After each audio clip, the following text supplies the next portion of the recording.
Hi everyone, welcome back to the channel. So in this video we are going to deal with section number 5, 6 and 7. Section 1 and 2 हमने lecture number 1 में cover कर लिया था और section 3 and 4 हमने lecture number 2 में cover किया था.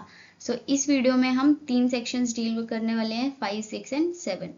So let's start with section number 5. Section number 5 हमें ये बताते हैं कि वो सभी facts जो उस incident का occasion था या cause था, effect था या फिर state of things को constitute कर रहा था या फिर एक opportunity afford कर रहा था, वो सभी facts क्या हैं, relevant हैं. ठीक है, तो अब ये 5 facts हैं जो relevant हैं. अब हम इसे याद कैसे रखेंगे? तो हम इसे याद रखेंगे scope word से. S से हो गया state of things, C से हो गया cause, O से हो गया occasion, P से कोई वर्ड नहीं है लेकिन OP अगर आप मिला के साथ में पढ़ोगे तो opportunity बन जाएगा, E से effect आ जाएगा. ठीक है, तो ये आपको एक स्पेलिंग से याद रह जाएगा कि 5 चीजें कौन सी थी. तो स्कोप से आप याद रख सकते हो state of thing, cause, occasion, opportunity and effect. ठीक है, तो फर्स्टली हम पढ़ेंगे ओकेजन. तो ओकेजन क्या चीज है, इसे हम पहले एक एग्जांपल से समझेंगे, फिर उसके बाद जो यहाँ पे लिखा हुआ है वो हम पढ़ेंगे. ठीक है, एक लड़की थी, वो घर पे अकेली थी और इसी चीज का फायदा उठाते हुए जो एक पर्सन था उसने उसका मर्डर कर दिया. अब उस लड़की का घर पे अकेले होना ओकेजन था. अब एक और एग्जांपल लेते हैं. एक व्यक्ति मेले में गया, उसके पास 50,000 रुपए थे. उसने एक दूसरे व्यक्ति को बताया कि मेरे पास तो 50,000 रुपए हैं. और वो जब दूसरे व्यक्ति को ये स्टेटमेंट दे रहा था, ये उसको बता रहा था, तभी तीसरे व्यक्ति ने उसकी बातें सुन ली. अब वो जो तीसरा व्यक्ति था उसने पैसे चोरी कर लिए. अब उस व्यक्ति का मेले में जाना और उसके पास पैसे होना, ये क्या था, ओकेजन था. तो चलिए पढ़ते हैं इसमें क्या लिखा है. ओकेजन इज सर्कमस्टांस और set of circumstances which naturally exist. अगर लड़की के अकेले होने की बात करें तो वो नेचुरली एग्जिस्ट हो रहा है. और may even be creation of a person. एक व्यक्ति का मेले में जाना और उसके पास पैसे होना, ये क्या है, वो खुद क्रिएट कर रहे हैं इस चीज को. It provides the platform for happening of the wrong. ये एक तरह से प्लेटफॉर्म ही तो प्रोवाइड कर रहा है जो व्यक्ति है उसको रॉन्ग कमिट करने के लिए. तो इसलिए प्लेटफॉर्म है किसके लिए, हैपनिंग ऑफ द रॉन्ग के लिए. अब केस लो पढ़ेंगे तो आर वर्सेस रिचर्डसन बहुत ही फेमस केस है इस ओकेजन के अंदर जो आता है. तो इसमें क्या था, एक लड़की घर पे अकेली थी, जो मैंने फर्स्ट एग्जांपल आपको दिया था. लड़की घर पे अकेली थी, इसी चीज का मौका उठाते हुए रिचर्डसन ने उसका मर्डर कोज कर दिया. अब उस लड़की का घर पे अकेले होना रेलेवेंट फैक्ट है क्योंकि वो ओकेजन है उस इंसिडेंट का. अब हम पढ़ेंगे कोज. कोज क्या होता है, एक तरह से रीजन होता है कि उसकी मौत अगर लड़की की हुई, उसका रीजन क्या था. उसे क्या, उसने चक्कू मारा था या फिर उसने गन शॉट से उसको मारा है या फिर उसका गला दबा के उसको मारा गया या जहर दे के उसको मारा गया. तो ये सब चीजें किस में आ जाएगी, कोज में आ जाएगी, जो कि उस इफेक्ट का रीजन है. मर्डर हुआ है ना, तो मर्डर का रीजन क्या है, तो वही कोज होगा. अब बात कर रहे हैं अगर इफेक्ट की, तो इफेक्ट क्या होते हैं. जैसे हम आर वर्सेस रिचर्डसन केस पढ़ के आए हैं, तो इसमें क्या हुआ था, रिचर्डसन जब उसका मर्डर करने आया तो उसने एक जूते पहन रखे थे जिसके नीचे नोब्स थी और वो उसके जूतों पे मड लगी हुई थी जिसके निशान वहां पे पड़ गए फ्लोर पे, और उसके घर के बाहर भी उसके निशान छप गए सारे. अब वो चीज क्या थी, वो चीज इफेक्ट में आ गई. अब एक और एग्जांपल लेते हैं कि ए था, वो बी के हाउस में चोरी करने के लिए गया. जब उसने चोरी की, बी ने उसे रोकने की कोशिश की, तो उसने बी का मर्डर कर दिया और वो सारा सामान लेके भाग गया. अब जब पुलिस आई तो उन्होंने देखा कि पूरा घर बिखरा पड़ा है, मतलब बी ने उसे रोकने की कोशिश की होगी तो ही पूरा घर बिखरा हुआ है. अलमारियां खुली थी, उसके अंदर जो पैसे थे या ज्वेलरी थी वो उसमें नहीं थी उस टाइम. तो उन अलमारियों का खुला होना और उसमें पैसे या ज्वेलरी का गायब होना या पूरे कमरे का बिखरे होना, ये सब किस में आ जाएगा, इफेक्ट में आ जाएगा. और ये सभी चीजें क्या होगी, रेलेवेंट होगी. आप बहुत सारी मूवीज में भी देखते हो कि पूरे रूम में जिसमें मर्डर हुआ होता है, पूरे प्लेस की पिक्चर्स क्लिक करते हैं. वो किस लिए करते हैं, क्योंकि वो एक इमेज बना रहा है कि इफेक्ट क्या था वहां का. सो ये रेलेवेंट हुआ।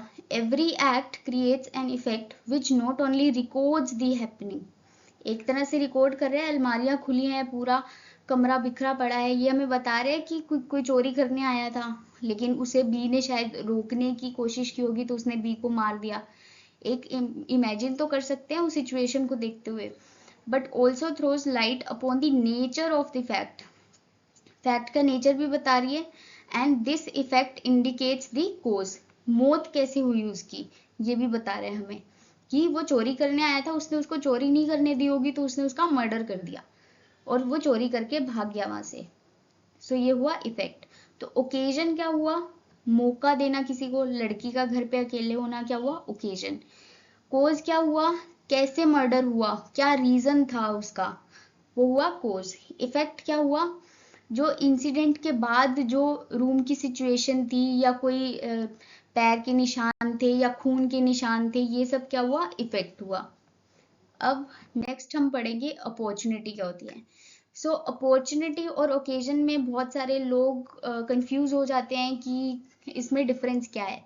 तो जैसे हमने आर वर्सेस रिचर्डसन वाला एग्जांपल लिया, केस पढ़ा था, उसमें क्या था, लड़की घर पे अकेली थी तो वो हुआ ओकेजन।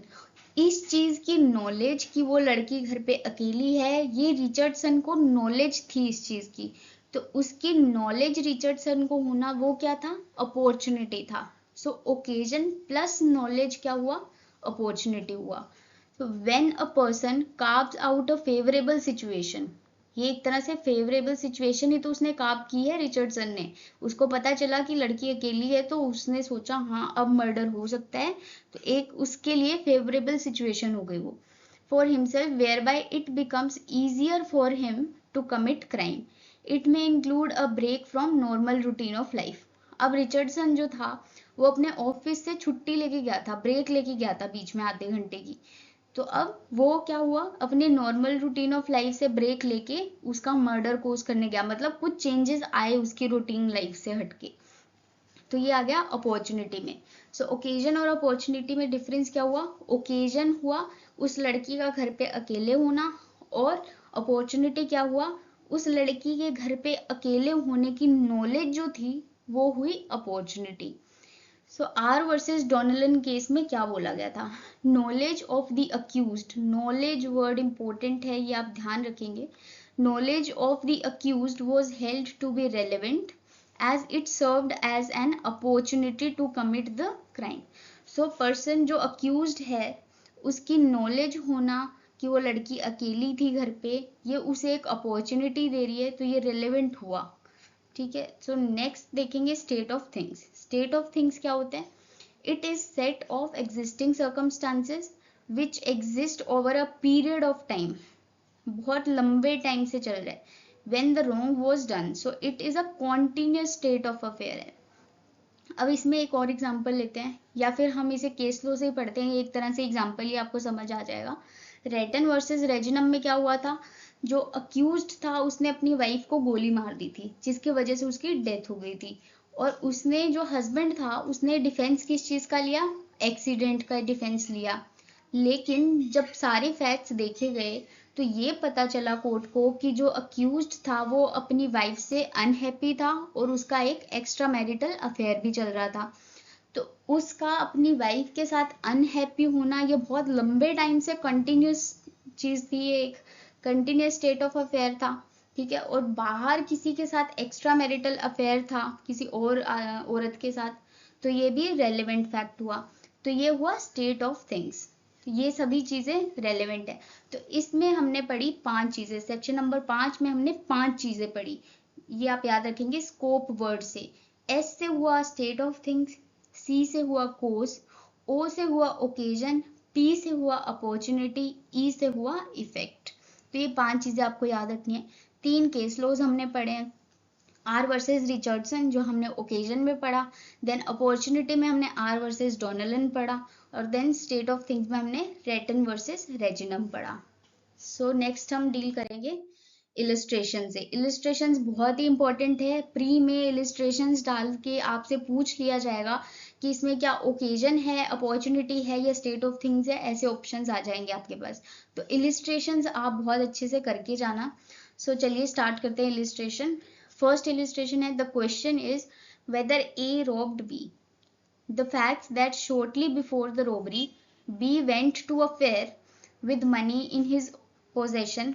अब ये देखिए यहाँ पे आया कि जो बी था वो मेले में गया था पैसे के साथ, ठीक है। तो ये जो हमने ओकेजन में एग्जाम्पल पढ़ा था वही है यहाँ पे। B went to a fair with money in his possession and that he showed it or mentioned the fact that he had it to third persons are relevant। तो ये किस में आ जाएगा? ओकेजन में आ जाएगा, क्योंकि वो आदमी मेले में गया, उसने थर्ड पर्सन को बताया कि मेरे पास पैसे हैं, इस चीज का मौका उठाते हुए ए ने चोरी कर दी। तो इसमें ए का बी का मेले में जाना और उसके पास पैसे होना ओकेजन हो गया, और ए को इस चीज का पता चलना, ए को जो नॉलेज हुई इस चीज की कि बी के पास पैसे हैं, तो ये नॉलेज किस चीज में आ गई? अपॉर्चुनिटी में आ गई। तो ये जो इलस्ट्रेशन है वो ओकेजन एंड अपॉर्चुनिटी दोनों से डील कर रहा है। और अब बात करेंगे इलस्ट्रेशन नंबर बी की। The question is whether A murdered B. क्या ए ने बी को मारा है, ये क्वेश्चन है। Marks on the ground, ground पे जो मार्क्स है, आर वर्सेस रिचर्डसन का एग्जाम्पल लेके हमने इफेक्ट में इसको पढ़ा था कि उसके जूतों के जो निशान थे वो पूरी फ्लोर पे छप गए थे, तो ये इफेक्ट में आएगा। Produced by a struggle at or near the place, ये भी हमने एग्जाम्पल लिया था। किसी ने चोरी करने की कोशिश की, दूसरे ने उसे रोकने की कोशिश की, जिसकी वजह से पूरा रूम जो था वो बिखर गया और उसने उसका मर्डर कर दिया। तो वो स्ट्रगल जो हुआ तो वो शो हो रहा है ना, रूम पूरा बिखरा हुआ है। When the murder was committed are relevant fact.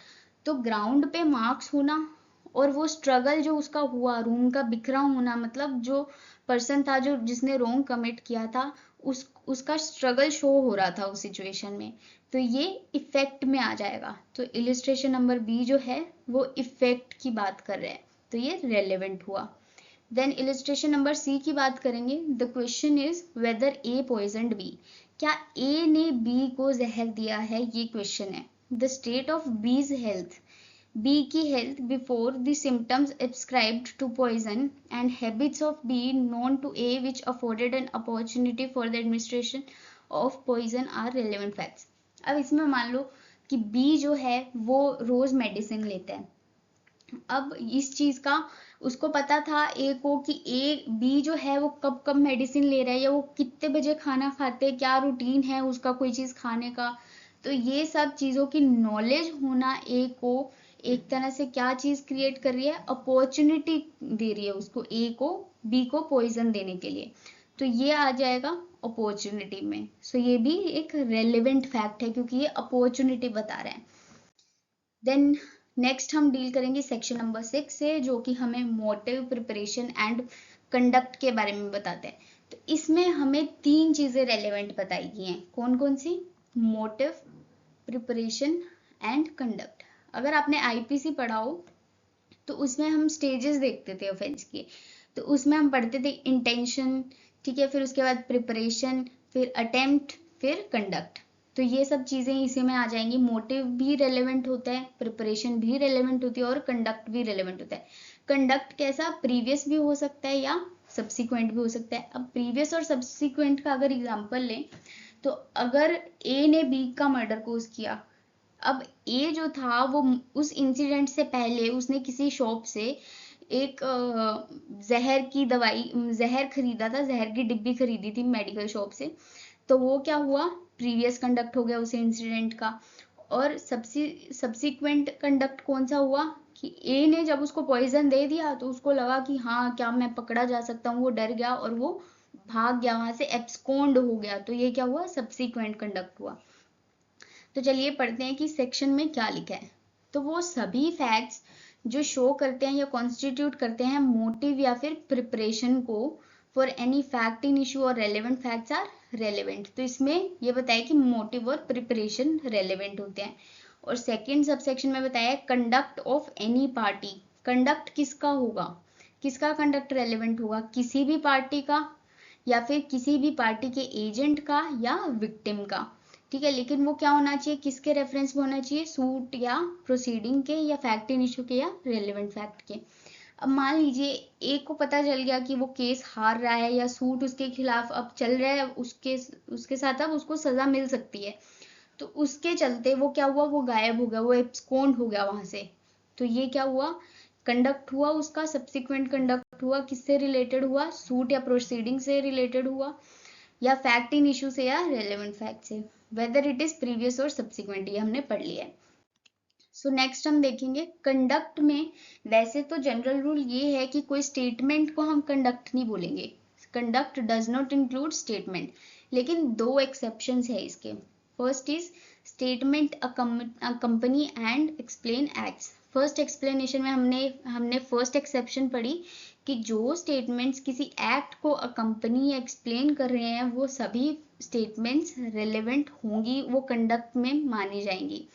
और दूसरे एक्सप्लेनेशन में हमें बताया कि statements which affect such conduct, जो उस कंडक्ट को अफेक्ट कर रही हैं वो सभी स्टेटमेंट्स रिलेवेंट होंगी, कंडक्ट में मानी जाएंगी। सो इसे हम आगे इलिस्ट्रेशंस में इसके एग्जांपल्स देखेंगे तो आपको ज़्यादा अच्छे से समझ में आएगा। तो इस सेक्शन में हमने क्या पढ़ा, सेक्शन नंबर 6 में 3 चीज़ें हैं, क्या पढ़ी, मोटिव, प्रिपरेशन एंड कंडक्ट, तीनों चीज़ें रेलेवेंट हैं। अब बात करें अगर मोटिव की, तो मोटिव क्या हुआ, motive is the moving power which compels one to do something, it helps the court to connect the crime and the criminal. अब इसमें आर वर्सेस पाल्मर में क्या हुआ था, जो जिसके साथ रोंग कमिट हुआ था, जिसका मर्डर किया गया था, उसने दूसरे व्यक्ति से, जो अक्यूज था, उससे पैसे लेने थे और वो अक्यूज्ड से बार बार अपने पैसे मांग रहा था कि मुझे मेरे पैसे दे दो, लेकिन अक्यूज्ड ने उसे उसके पैसे नहीं दिए। तो ये रेलेवेंट फैक्ट बन सकता है कि अक्यूज्ड ने अगर डिसीज्ड पर्सन से डेट ले रखा था, पैसे उधार थे, और जो डिसीज्ड पर्सन था वो उसे बार बार फोन करके या लेटर लिख के बोल रहा था कि मुझे मेरे पैसे वापस लौटा दो, और वो उसे उसके पैसे वापस नहीं लौटा रहा था। तो ये सब क्या हो सकता है, एक तरह से मोटिव हो सकता है। तो अक्यूज्ड के पास मोटिव है उसे मारने का कि उसे पैसे ना देने पड़े, तो ये आया मोटिव में। तो आर वर्सेस पाल्मर में यही बताया गया था। सेकंड हम बात करेंगे प्रिपरेशन की। प्रिपरेशन भी तो रेलेवेंट हुई, अगर किसी ने किसी शॉप से कुछ खरीदा, नाइफ खरीदा मान लीजिए मारने के लिए, तो वो भी तो एक रेलेवेंट फैक्ट हुआ कि वो तैयारियां क्या कुछ कर रहे हैं उससे पहले। Preparation is taking of certain steps in direction of commission of an act or offense, and it also helps the court to know who has committed the offense, because it is most likely that the person preparing for the crime must have committed the crime. तो इसमें माना जा सकता है कि जो prepare कर रहे हैं उसी ने क्राइम कमिट किया होगा, तो कोर्ट की हेल्प हो सकती है कि हाँ इसी ये चक्कू लेके आया था तो इसी ने तो मारा होगा। तो वो एक कोर्ट को हिंट देती है या फिर कोर्ट को ये पहचानने में मदद करते हैं कि किसने जो क्राइम है वो कमिट किया होगा। इसका एग्जांपल हम ले सकते हैं, purchasing a pistol for shooting down a man. तो अगर कोई व्यक्ति जाके एक पिस्टल खरीद रहा है किसी व्यक्ति को मारने के लिए, तो वो प्रिपरेशन ही तो कर रहे हैं उस व्यक्ति को मारने के लिए, तो वो पिस्टल खरीद रहे हैं, तो ये प्रिपरेशन क्या हो जाएगी, रेलेवेंट फैक्ट हो जाएगी। और नेक्स्ट हम पढ़ेंगे कंडक्ट। कंडक्ट में हमने देखा था किन 3 लोगों के कंडक्ट रेलेवेंट होंगे, किसी भी पार्टी के, या फिर किसी भी पार्टी के एजेंट के, या फिर विक्टिम के। किससे रिलेटेड होना चाहिए, सूट या प्रोसीडिंग से रिलेटेड होना चाहिए, फैक्ट इन इशू से होना चाहिए, या फिर रेलेवेंट फैक्ट से होना चाहिए। टाइमिंग क्या होगी, प्रीवियस भी हो सकता है या फिर सब्सिक्वेंट भी हो सकता है। इसमें अगर केस लो पढ़ेंगे तो इसका केस लो आ जाएगा अमीना वर्सेस हसन कोया। ये वैसे तो मेंटेनेंस का केस है, सेक्शन 125 ऑफ सीआरपीसी का, लेकिन इसमें इस कंडक्ट की भी बात की गई है। उसमें बोला गया था it was held that the reason why evidence of conduct is allowed is because the man's conduct is always influenced by what he has been doing before और आफ्टर द एक्ट। इसके फैक्ट्स जानते हैं फिर आपको ये ज्यादा समझ में आएगा। इसमें क्या था, जो वाइफ थी उसने मेंटेनेंस का केस फाइल किया अपने हस्बैंड के अगेंस्ट। जो हस्बैंड था उसने बोला कि हमारी शादी वैलिड नहीं थी, क्योंकि मुझसे ये बात छुपाई गई कि वो जब उसकी शादी हुई तब उसकी वाइफ जो थी वो प्रेग्नेंट थी, और 5 महीने बाद ही उसने एक बच्चे को जन्म दिया था जो उसका लेजिटिमेट चाइल्ड नहीं था। ये बोलते हुए हस्बैंड ने बोला कि ये मैरिज जो थी इनवैलिड थी, क्योंकि मुझसे ये बात छिपाई गई कि मेरी वाइफ प्रेग्नेंट है शादी के टाइम पे और वो बच्चा मेरा नहीं है। तो कोर्ट ने सभी चीजें देखते हुए ये बोला कि जब उस बच्चे का जन्म हुआ, जब उस औरत ने, उसकी वाइफ ने उस बच्चे को बर्थ दिया, तब उसका हस्बैंड जो था वो हॉस्पिटल में उसे लेके गया और उसने सभी डॉक्यूमेंट्स में साइन किए हॉस्पिटल के, उसने उस बच्चे को अपना नाम भी दिया, और जब वो बच्चा 4 साल का हो गया था तब उनका डिवोर्स हुआ था। और इसीलिए कोर्ट ने बोला कि आपका जो कंडक्ट था उस टाइम पे वो एक रेलेवेंट फैक्ट है और हम इस बेसिस पे आपको नहीं छोड़ सकते, आपको मेंटेनेंस देनी ही पड़ेगी, क्योंकि अगर आपको उस चीज से प्रॉब्लम थी तो आप तभी उस बच्चे को अपना नाम नहीं देते। तो उस व्यक्ति का कंडक्ट जो था वो रेलेवेंट था, क्योंकि उसने उस बच्चे को अपना नाम भी दिया और सारे डॉक्यूमेंट्स भी हॉस्पिटल के उसने साइन किए, और 4 साल तक उसे उस बच्चे से कोई प्रॉब्लम नहीं थी। लेकिन उसे जब अपनी वाइफ से प्रॉब्लम हुई तो उसने इस बेसिस पे डिवोर्स ले लिया। सो इसी में यही बात की गई थी। सो नेक्स्ट हम बात करेंगे इलिस्ट्रेशंस की। तो इलिस्ट्रेशन ए में बोला गया, A is tried for the murder of B. The facts that A murdered C, that B knew that A had murdered C, and that B had tried to extort money from A by threatening to make his knowledge public are relevant. A को try किया जा रहा था B के murder के लिए, C को ये बात पता थी कि A ने ही मर्डर किया है, तो अब वो क्या था, वो उसे धमका रहा था कि तू मुझे पैसे दे, नहीं तो मैं तेरी जो इन्फॉर्मेशन है कि तूने उसे मारा है वो मैं सभी को बता दूंगा। ठीक है, तो वो उसे एक्सटोर्ट कर रहा था एक तरह से। तो ए ने उसको मार दिया, उसका मर्डर कर दिया। तो मोटिव शो हो रहा है यहाँ पे कि उसका मोटिव था कि वो लोगों को जाके ना बता दे, तो इसलिए उसने उसका मर्डर कर दिया। तो यहाँ पे मोटिव का फैक्ट आ जाएगा। इलिस्ट्रेशन बी में दिया है, A sues B upon a bond for the payment of money, B denies the making of the bond. The fact that at the time when the bond was alleged to be made, B required money for a particular purpose is relevant. A और B में एक bond हुआ, A ने B को सू कर दिया कि B ने बॉन्ड की पेमेंट नहीं की है। B बोल रहा है कि मैंने तो बॉन्ड कोई साइन ही नहीं किया, हमारे बीच में कोई बॉन्ड हुआ ही नहीं। अब ये फैक्ट कि जब उनके बीच में बॉन्ड हुआ था उस टाइम पे बी को पैसों की जरूरत थी, ये चीज रेलेवेंट होगी उस टाइम पे। इसमें क्या होता है, मोटिव शो होता है कि बी का मोटिव था उस टाइम पैसे लेने का, तो इसलिए ये चीज रेलेवेंट हो जाएगी। इलिस्ट्रेशन नंबर सी में हमें बताया कि A is tried for the murder of B by poison. The fact that before the death of B A procured poison similar to that which was administered to B is relevant. ये जहर वाला example हमने पढ़ा था किसमें, preparation में, तो ये प्रिपरेशन में आ जाएगा और ये रेलेवेंट फैक्ट हो जाएगा। अब इलिस्ट्रेशन नंबर आई पढ़ेंगे। जो हम बीच बीच में इलिस्ट्रेशन छोड़ रहे हैं वो बहुत ही इजी है, तो आप खुद समझ लीजिए, खुद पढ़ लीजिए। अगर आपको कोई भी प्रॉब्लम हो उसमें तो आप कमेंट सेक्शन में मुझसे पूछ सकते हैं, मैं नेक्स्ट वीडियो में उसको डील कर लूंगी। सो अब हम पढ़ेंगे इलिस्ट्रेशन नंबर आई, जिसमें बोला गया A is accused of a crime. The facts that after the commission of the alleged crime A absconded, A भाग गया कमीशन कर उस क्राइम का कमीशन के बाद, और was in possession of the property or the proceeds of property acquired by the crime, और उसके पास वो सभी चीजें थी जो उसने क्राइम करते टाइम वहां से उठाई, और अटेम्प्टेड टू कंसील थिंग्स, और उसने जैसे मान लीजिए कि चाकू से मर्डर कोज किया, अब वो चाकू को छुपाने की कोशिश कर रहा है, तो ये सब चीजें रेलेवेंट हो जाएंगी। कैसे, क्योंकि ये सब्सिक्वेंट कंडक्ट में आ जाएंगे। तो ये कंडक्ट है उसका व्यक्ति का, वो वहां से भाग गया क्राइम करके और उसने बाद में कोशिश की उस चाकू को छुपाने की, तो ये सब क्या हो गया, कंडक्ट में आ गया, सब्सिक्वेंट कंडक्ट आ गया, तो ये रेलेवेंट हो जाएगा। अब हम देखेंगे इलिस्ट्रेशन नंबर जी। इलिस्ट्रेशन नंबर जी में क्या बोला गया, द क्वेश्चन इज वेदर ए ओज बी 10,000 रुपीज। ए ने बी को 10,000 रुपए लौटाने थे। The fact that A asked C, A ने बी को तो देने ही थे, ए ने सी से भी पूछा जाके कि मुझे पैसे की जरूरत है, तुम मुझे पैसे दे दो, लेकिन वहीं पे सी के साथ डी भी खड़ा था।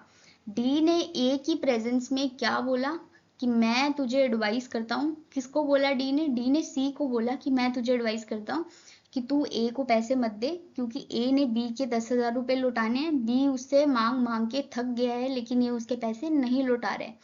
और ये बात ए ने सुनी क्योंकि उसी के सामने बोली गई।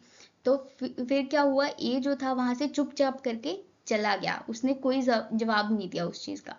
तो ये चीज क्या कर रहे हैं, ए इस तरह से क्या कर रहे हैं, एक तरह से कंसेंट दे रहा है, इम्प्लाइड कंसेंट दे रहे हैं किसकी स्टेटमेंट को, डी की स्टेटमेंट को।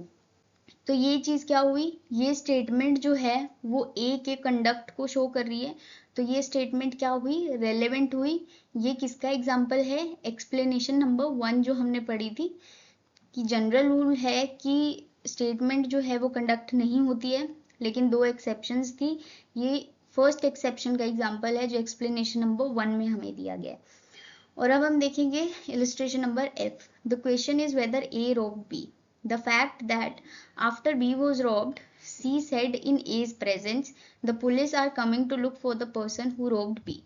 अब क्या हुआ कि A ने B से चोरी कर ली, अब B ने पुलिस को कॉल किया, अब C ने A की प्रेजेंस में बोला कि पुलिस आ रही है उस पर्सन को ढूंढने के लिए जिसने चोरी की है।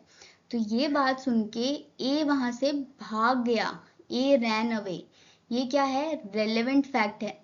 तो यहाँ पे जो सी की स्टेटमेंट है वो रेलेवेंट होगी किसमें, एक्सप्लेनेशन नंबर 2 में हमने पढ़ा था। इसमें हमने क्या पढ़ा था कि जो स्टेटमेंट उसके कंडक्ट को इफेक्ट करती है वो रेलेवेंट होती है। तो यहाँ पे सी की स्टेटमेंट ही तो ए के कंडक्ट को इफेक्ट कर रही है, तो सी की स्टेटमेंट भी यहाँ पे रेलेवेंट होगी। यहाँ किसकी स्टेटमेंट रेलेवेंट थी, इलस्ट्रेशन नंबर जी में डी की स्टेटमेंट रेलेवेंट थी। तो ये चीज आपको समझ में आ गई होगी। मैंने आपको बोला भी था जब हमने ये एक्सप्लेनेशन पढ़े थे कि इलस्ट्रेशन में हम इसकी एग्जांपल्स पढ़ेंगे, तो अब आपको ये ज्यादा अच्छे से समझ में आ गया होगा। सो नेक्स्ट हम डील करेंगे सेक्शन नंबर 7 से। सेक्शन नंबर 5 में हमने 5 चीजें पढ़ी जिसको हमने याद रखा स्कोप से, एस से स्टेट ऑफ थिंग, सी से कोज, ओ से ओकेजन, पी से अपॉर्चुनिटी, ई से इफेक्ट। ठीक है। सेक्शन नंबर 6 में हमने 3 चीजें पढ़ी, मोटिव, प्रिपरेशन एंड कंडक्ट। अब सेक्शन नंबर 7 में वैसे तो 9 चीजें हैं, 9 फैक्ट्स हैं, लेकिन इसे हम किससे पढ़ेंगे, एक कोड से ही पढ़ेंगे। जैसे हमने सेक्शन नंबर 5 में स्कोप वर्ड याद किया था, वैसे सेक्शन नंबर 7 में हमें सर टायर वर्ड याद करने हैं, सर टायर। इससे हमें सारे फैक्ट्स याद हो जाएंगे कौन से रेलेवेंट है इस सेक्शन में। सो इसमें वो सभी फैक्ट्स रेलेवेंट है जो फैक्ट इन इशू को या रेलेवेंट फैक्ट्स को एक्सप्लेन कर रहे हैं या इंट्रोड्यूस कर रहे हैं। तो सभी एक्सप्लेनेटरी एंड इंट्रोडक्टरी फैक्ट्स क्या होंगे, रेलेवेंट होंगे। या फिर वो फैक्ट्स जो सपोर्ट कर रहे हैं या रिबट कर रहे हैं किसको, फैक्ट इन इशू को या रेलेवेंट फैक्ट्स को। या फिर वो फैक्ट्स जो किसी पर्सन की या किसी थिंग की आइडेंटिटी बता रहे हैं वो सभी रेलेवेंट होंगे।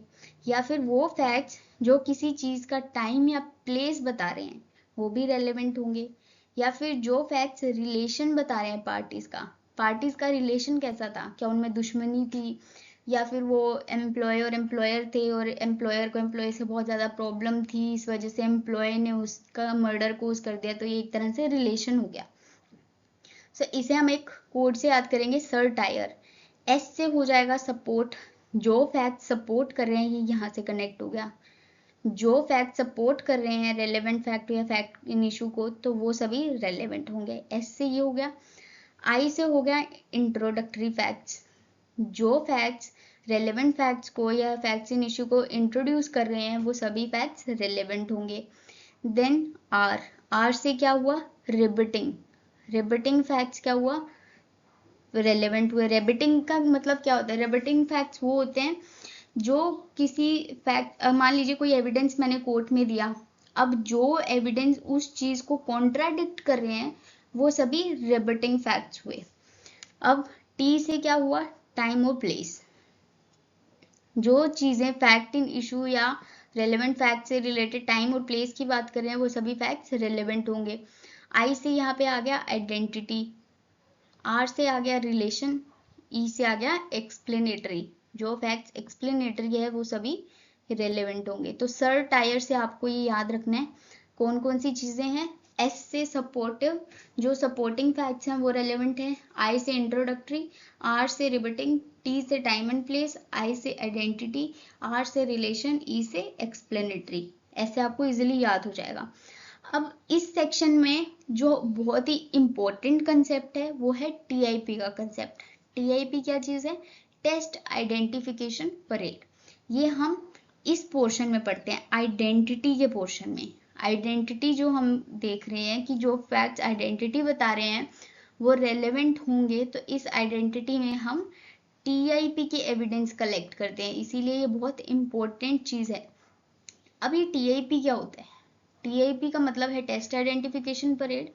और ये जो चीज़ है आपने बहुत बार मूवीज में देखा होगा या सीरीज में देखा होगा कि 10 लोगों को लाइन में खड़ा कर दिया जाता है और विटनेस को बुलाया जाता है कि पहचानो कि इनमें से कौन सा अक्यूज्ड है। ये चीजें आपने देखी होंगी। तो वही क्या होता है? टीआईपी होता है, टेस्ट आइडेंटिफिकेशन परेड। ये रिलेटेड टू आइडेंटिटी है। ये सेक्शन नंबर 54 ऑफ बीएनएसएस में भी दी गई है, भारतीय नागरिक सुरक्षा संहिता के सेक्शन नंबर 54 में। One of the methods of establishing the identity of the accused. ये एक तरह से अक्यूज की आइडेंटिटी पता करने का तरीका है। It's evidence is received under this section. तो इस चीज के एविडेंस इस सेक्शन में रिसीव किए जाते हैं, सेक्शन नंबर 7 में। The idea of the parade is the test the veracity of the witness. Witness की वेरेसिटी को टेस्ट करने के लिए कि क्या विटनेस पहचान पाते हैं, कि उसका विटनेस बोलता है कि हाँ मैंने उसे देखा था, अच्छे से देखा था मैंने उसे भागते हुए, मुझे उसकी शक्ल याद है।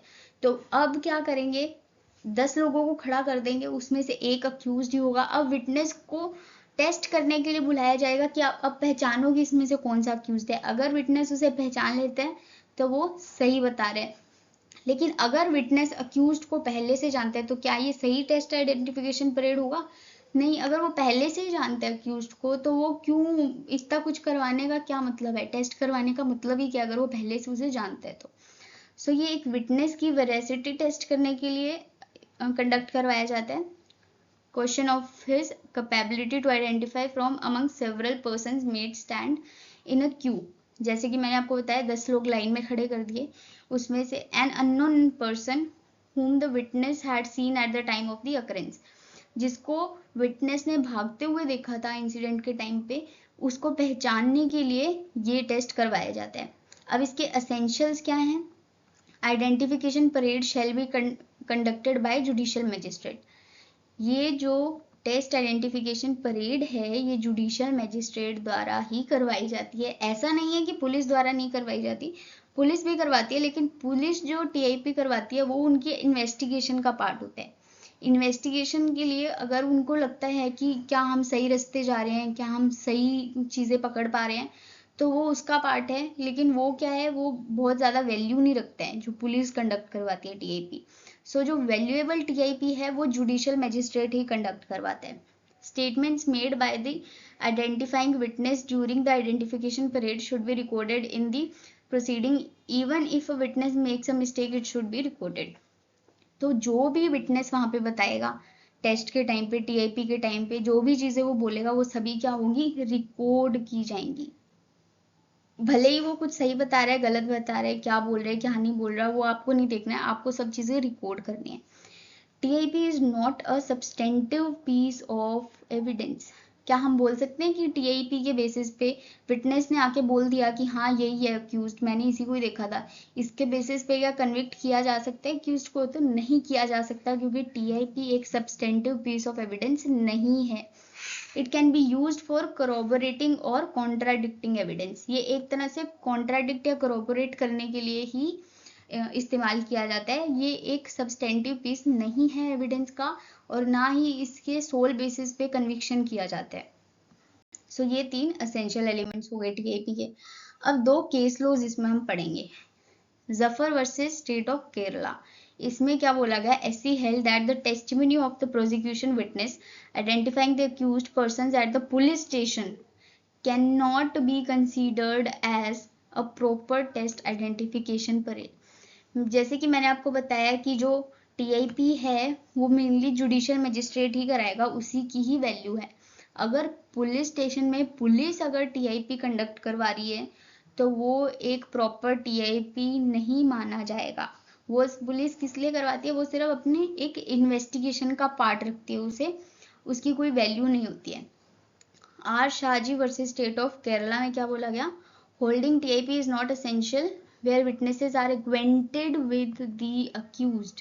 एक्वेंटेड मतलब जान पहचान के हैं, वो ऑलरेडी एक दूसरे को जानते हैं, तो कोई मतलब है कि टीआईपी कंडक्ट करवाने का नहीं। अगर टीआईपी कंडक्ट हो रहा है तो उसमें क्या होता है कि अक्यूज्ड और विटनेस अननोन है, वो एक दूसरे को नहीं जानते हैं, उनकी बात नहीं हुई है, तो इसी सिचुएशन में ही टीआईपी कंडक्ट हुआ।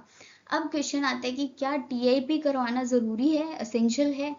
तो टीआईपी कंडक्ट करवाना जरूरी नहीं है। अगर मजिस्ट्रेट को ठीक लगता है कि ज़रूरत लगती है कि अभी यहाँ पे टीआईपी कंडक्ट करवाने की ज़रूरत है, तभी ही टीआईपी कंडक्ट करवाई जाएगी, लेकिन ये ज़रूरी नहीं है कि रोज कि हर एक केस में टीआईपी कंडक्ट करवाई जाए। सो नेक्स्ट हम देखेंगे इलिस्ट्रेशन। सो फर्स्ट इलिस्ट्रेशन है, the question is whether a given document is the will of A. यहाँ पे किसी डॉक्यूमेंट की बात की जा रही है कि क्या वो ए द्वारा बनाई गई विल ही है, मतलब ए ने जो विल बनाई है उसी के रिलेटेड कोई डिस्कशन चल रहा है। तो the state of A's property, उस टाइम पे ए की प्रॉपर्टी की क्या स्टेज थी, एंड ऑफ हिज फैमिली, और उसकी फैमिली की क्या स्टेज थी, क्या उसकी फैमिली में कोई लड़ाई झगड़ा चल रहा था बंटवारे को लेके, या फिर कुछ भी हो सकता है। तो ये दोनों चीजें ही रेलेवेंट होंगी। क्यों? क्योंकि ये एक तरह से एक्सप्लेनेटरी भी है फैक्ट्स, और ये सपोर्टिंग फैक्ट्स भी है, तो इसलिए ये दोनों फैक्ट्स क्या हो जाएंगे, रेलेवेंट हो जाएंगे। अब नेक्स्ट इलिस्ट्रेशन देखते हैं, A sues B for a libel. Libel क्या होता है, written defamation, imputing disgraceful conduct to A. B affirms that the matter alleged to be libelous is true. अब B बोलता है कि जो जिस डेफेमेशन की बात कर रहा है वो तो मैंने सच बोला था। तो आप सबको पता होगा कि अगर कोई स्टेटमेंट दे रहा है या किसी के बारे में कोई बात कर रहा है, अगर वो सच बोल रहा है तो वो डेफेमेशन नहीं मानी जाती है। तो अगर वो सच बात बोल रहा है तो ये डेफेमेशन के केस में एक डिफेंस हो सकता है। The position and relations of the parties at the time when the libel was published may be relevant facts.